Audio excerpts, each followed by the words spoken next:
Welcome back, everyone.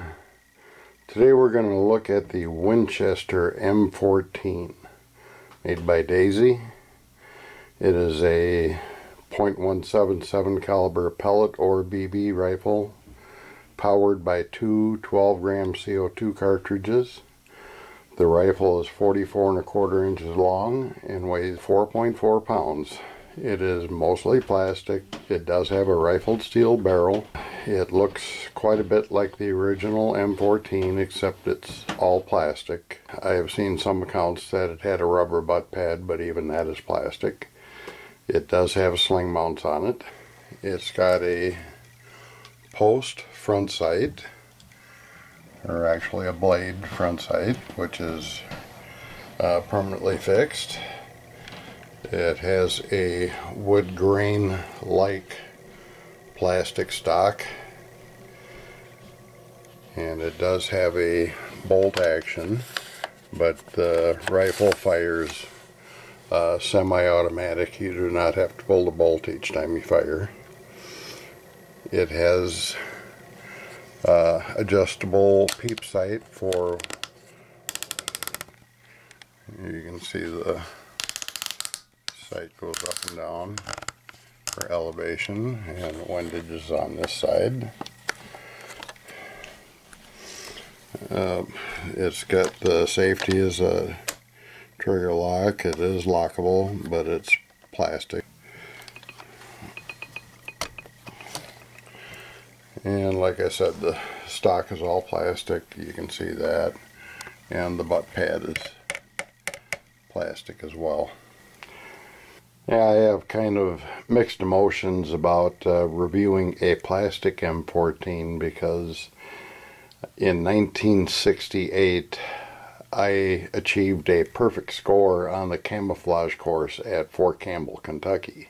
You know, it would have been nice to see something a little bit more representative of that particular rifle. It does look like it, but you know, it does not feel like it. Of course, on some of those long force marches, carrying that M14, it would have been awfully nice if it only weighed 4.4 pounds.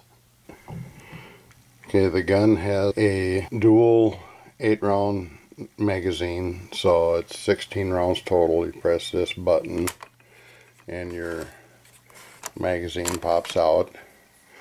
It's got pellet rotary clips on both ends, and CO2 cartridges are in the magazine. You press in on the upper button, slide it out, and then press in on the lower button and you get it all the way out.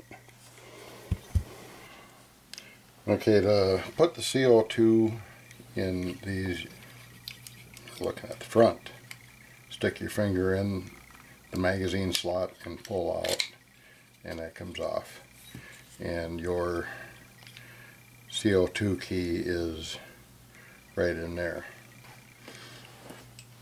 As for always, when using a CO2 gun, it's a good idea to put pellet gun oil on the tip of the cylinder. If you don't have pellet gun oil, you can use chamber lube or any silicone based gun oil. Just put a drop on the tip, and that will keep your seals from deteriorating.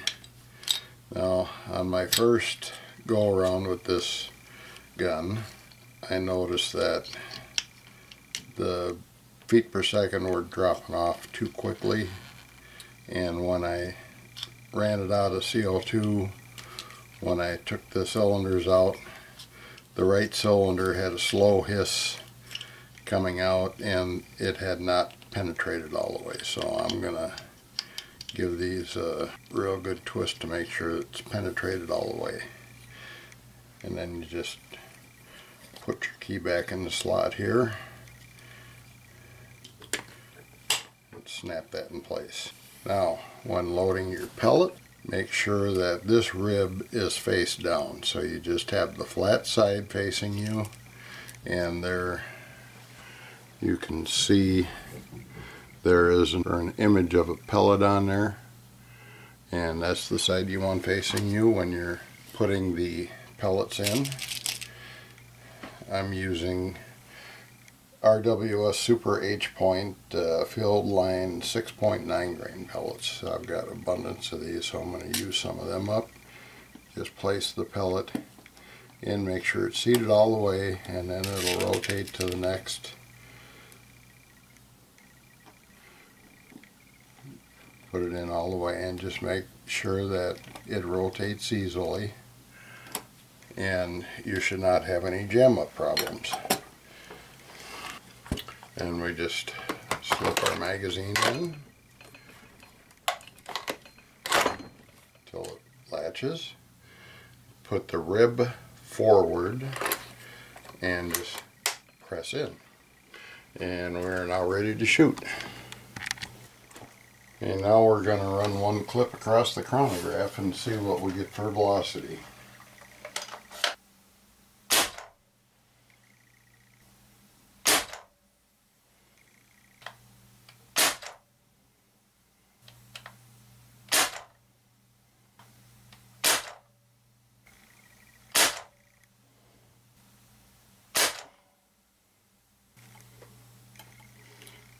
Okay, we had a low of 536.9, high of 626.5, average of 574.6, extreme spread of 89.61, standard deviation 34.87.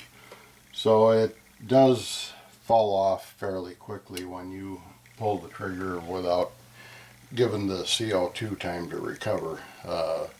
It may be a little bit different if you're shooting outside on an 85-degree day, but you know, down here in the dungeon it's only in the low 70s right now. You know, the first time I shot this rifle, my highest reading on the Crony was in the mid 500s, and that was basically because one of the CO2 tanks did not get pierced properly, and it was in the low to mid 600s, you know, once we were sure we got the CO2 canister pierced. I've got a 93 decibel reading on the digital sound meter the first time. I have not redone it since I've put the second set of CO2 cylinders in there, so I'll retest it when I put the next round in to see how loud it is. It is a little bit louder with the two CO2 cylinders functioning. But right now let's take it outside and see how accurate this thing is.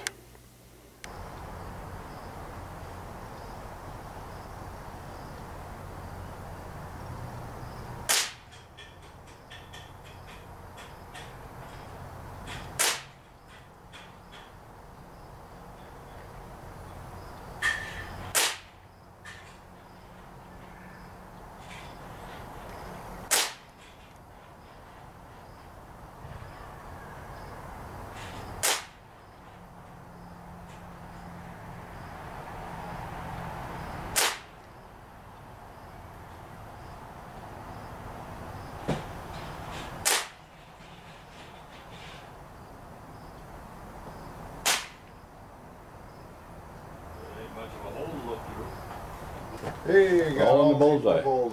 All eight in the bullseye. Yeah, that's good. Means we're doing something right. Well, the rifle turns out can be fairly accurate at 10 yards using the open sight. There is no means to put a scope on this rifle. The front blade is just black, and looking through a black Peep Sight, it was kind of low light out there today because it was getting ready to rain, and I did have a little difficult time seeing the target. It's not like being out there shooting on a sunny day. I finally got 8 shots in the bullseye, and open sight shooting, that's not bad.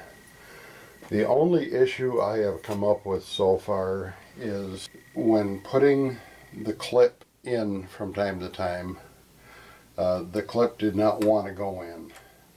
You know, I tried pulling back on the cocking lever and that did nothing. One time I pulled the trigger and it, you know, fired, and then the clip went in, and then it did it one other time. It kind of went in hard, and the last time it just did not want to go in. And I found that if I just press in on this top button and it pushes the clip down and releases the gas pressure inside, and then the clip goes in right away. Make sure that's up and snapped. That is probably the only issue that I have found with it. I never had any pellets jam. The rotary clips seemed to work quite well. I fired over 200 shots through it yesterday and today, and never had a pellet jam. I do like the rifle. It's a bit light, 4.4 pounds, and it is very plasticky. I just really wish they would have made a wood stock version of this rifle. That would have been a lot of fun. I think they would sell a buttload of them if they made a wood stock version, but the way the rifle is built, I'm not sure that's ever going to happen. Like I say, this rifle will bring back a lot of memories for a lot of seniors that used it in the 60s and very early 70s before it was phased out. Like I said, I have the memory of a perfect score on the camouflage course at Fort Campbell, Kentucky.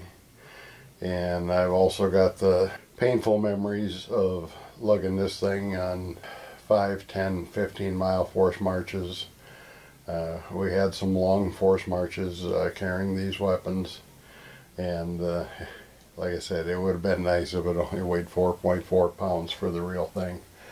But it is kind of fun to shoot. I'd like to get out there on a sunny day where I can really see the target and see if I can get the group any tighter.